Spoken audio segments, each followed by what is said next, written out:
అవినాష్, చెప్పుమా.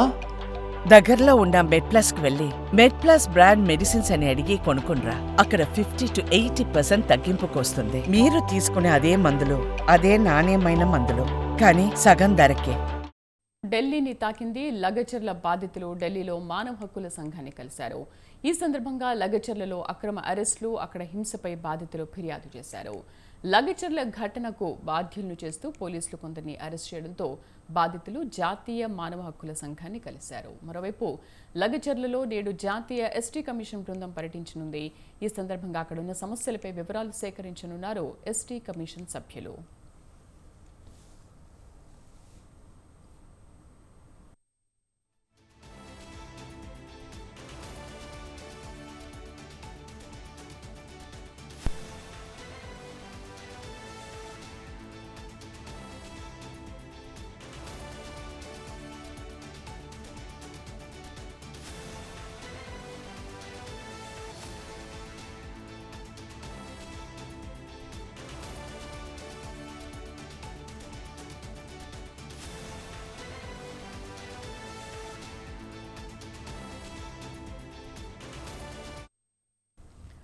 లగచర్ల ఘటన వ్యవహారం ఢిల్లీని తాకింది. లగచర్ల బాధితులు ఢిల్లీలో మానవ హక్కుల సంఘాన్ని కలిశారు. ఈ సందర్భంగా లగచర్లలో అక్రమ అరెస్టులు, అక్కడ హింసపై బాధితులు ఫిర్యాదు చేశారు.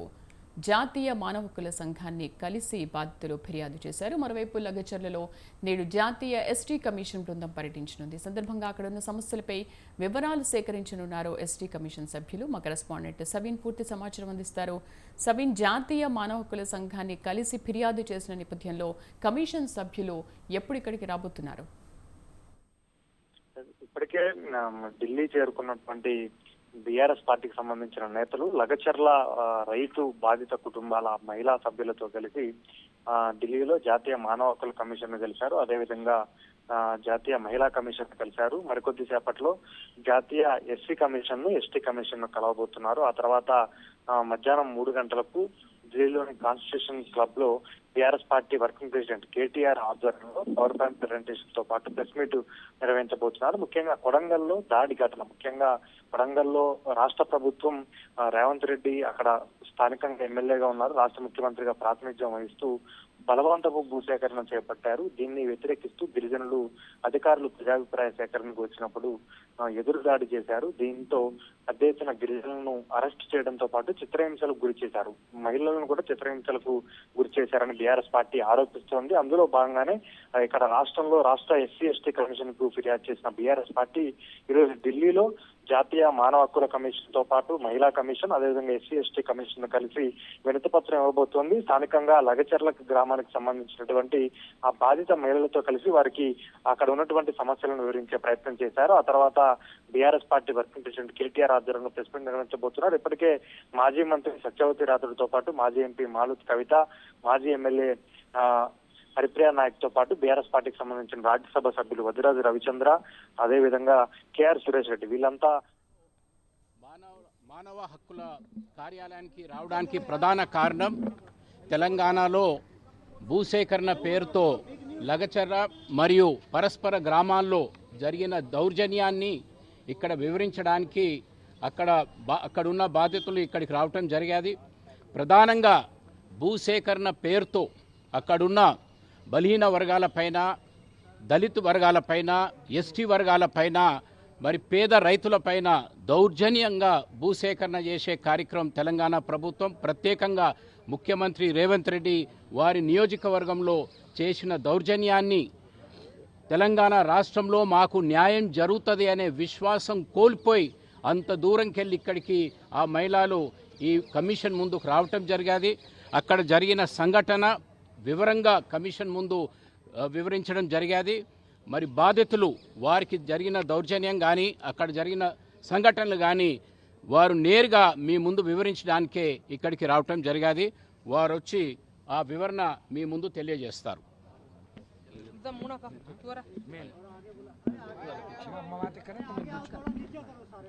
కొంచెం మీరు రండి. ముందు మేడం మాట్లాడతారా?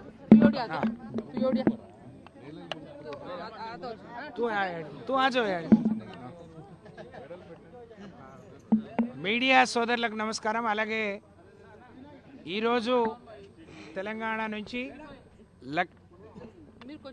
మీరు మరి లగచెర్ల బాధితుల తరఫున మానవ హక్కుల కమిషన్ ముందుకు వారికి మద్దతుగా వచ్చిన మా బీఆర్ఎస్ పార్టీ రాజ్యసభ సభ్యులు పెద్దలు సురేష్ రెడ్డి గారు, పెద్దలు దామోదర్ రావు గారు, పెద్దలు రవిచంద్ర గారు, మాజీ ఎంపీ గారు కవిత గారు, అలాగే గౌరవ శాసనసభ్యులు లక్ష్మి గారు, మా మాజీ శాసనసభ్యులు అన్న రవీంద్ర కుమార్ గారు, హరిప్రియ గారు, రామచంద్రు నాయక్ గారు, రూప్ సింగ్ నాయక్ గారు, వాలియా నాయక్ గారు, రాంబల్ నాయక్, చాలామంది గిరిజన సంఘాల నాయకులు వచ్చారు, గిరిజన నాయకులు వచ్చారు. అలాగే బాధితులందరం 12 మంది బాధితులు ఇక్కడికి రావడం జరిగింది.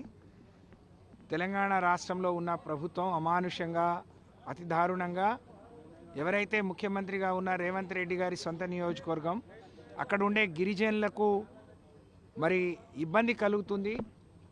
గిరిజనులు తరతరాలుగా ఉన్న కొద్ది భూమిని నమ్ముకొని అక్కడ వ్యవసాయం చేసుకొని వాళ్ళు దాన్నే జీవనాధారం చేసుకొని బతుకుతూ ఉన్నారు. అలాంటిది రేవంత్ రెడ్డి ప్రభుత్వం వచ్చిన తర్వాత అక్కడున్న గిరిజనుల భూములు లగచెర్ల పక్కన ఆర్బీ తండా, మిగతా తండాలకు సంబంధించిన గిరిజనుల భూములను ఫార్మా కంపెనీకి కట్టబెట్టాలనే ప్రయత్నం ఏదైతే జరిగిందో దాన్ని వ్యతిరేకిస్తూ గడిచిన 9 నెలలుగా వాళ్ళు పోరాటం చేసిండ్రు.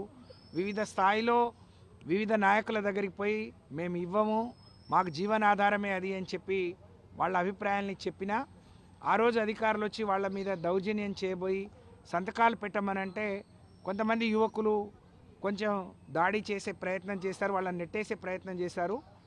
దాన్ని భూతద్దంలో పెట్టి మరి గిరిజనుల మీద అర్ధరాత్రి పూట కరెంటు తీసేసి, ఇంటర్నెట్ తీసేసి, ఆడవాళ్ళని చూడకుండా, వయసులో ఉన్న ఆడపిల్లల్ని చూడకుండా, వృద్ధులను పిల్లల్ని కూడా చూడకుండా అమానుషంగా వాళ్ళ మీద పోలీసులతో దాడి చేయించడం జరిగింది.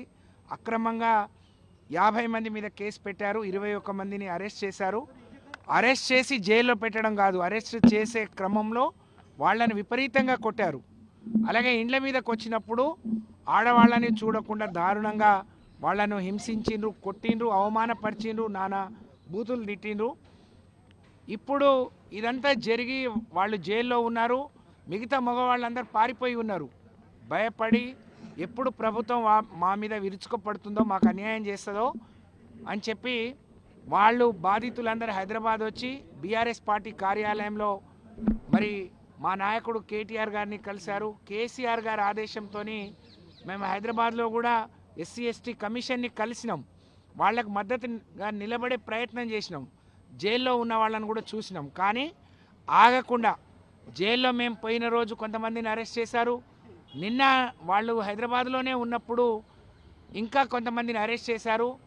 రేవంత్ రెడ్డి గారి సొంత మరి బ్రదర్ వచ్చి తిరుపతి రెడ్డి గారు ఇప్పటికీ బెదిరిస్తున్నారు, మీ వాళ్ళు బయటికి రారు, మీ వాళ్ళు దేశం పట్టుకొని అట్లా అడుక్కో తినాల్సిందే, మీ భూములను మేము వదలము, అక్కడే ఫార్మా కంపెనీ వస్తుంది, మీ వాళ్ళందరికీ ఉరిశిక్షలు పడతాయి, మీరందరినీ ఆగమవుతారు అని చెప్పి బెదిరిస్తున్న క్రమంలో మాకు న్యాయం జరగాలంటే మరి ఢిల్లీలో కేవలం ఢిల్లీ మాత్రమే మమ్మల్ని దేశ రాజధాని కాబట్టి మమ్మల్ని కాపాడుతుంది అనే ఉద్దేశంతో మా గిరిజన ఆడపిల్లలు, కొంతమంది భర్తలు జైల్లో ఉన్నారు, కొంతమంది కొడుకులు జైల్లో ఉన్నారు, కొంతమంది మనవాళ్ళు జైల్లో ఉన్నారు, మిగతా వాళ్ళందరూ పారిపోయారు భయానికి. కాబట్టి వాళ్ళు వచ్చి మమ్మల్ని అడిగితే వాళ్ళని ఇక్కడికి తీసుకురావడం జరిగింది. ఇవాళ మానవ హక్కుల కమిషన్ని కలిసాం.